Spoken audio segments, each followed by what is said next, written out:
کیا آپ کا دل پریشان ہے؟ کیا ذہن میں سکون نہیں؟ آج کی یہ دعا آپ کے دل اور دماغ کو حقیقی سکون دے گی۔ آخر تک ضرور سنیں۔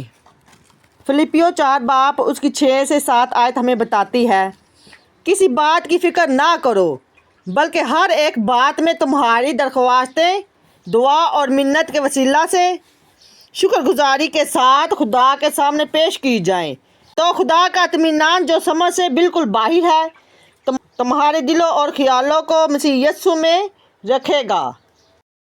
یوحنا 14 باب اس کی 27 آیت ہمیں بتاتی ہے، میں تمہیں اطمینان دیے جاتا ہوں، ایسا اطمینان تمہیں دیتا ہوں جس طرح دنیا دیتی ہے، میں تمہیں نہیں دیتا، تمہارا دل نہ گھبرائے اور نہ ڈرے۔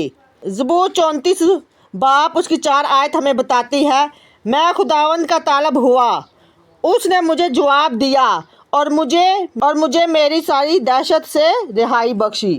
یسایہ 26 باب اس کی 3 آیت ہمیں بتاتی ہے، جس کا دل قائم ہے تو اسے سلامت رکھے گا، اس کا توکل تجھ پر ہے۔ میرے عزیزو، پریشانی کہاں سے آتی ہے؟ مستقبل کا خوف، حالات کا دباؤ، سوچوں کا بوجھ۔ لیکن سچ کیا ہے؟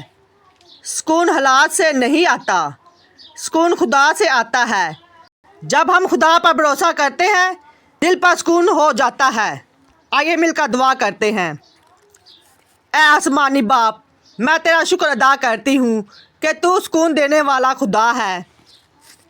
اے رب، میں اپنی ہر فکر تیرے حوالے کرتی ہوں۔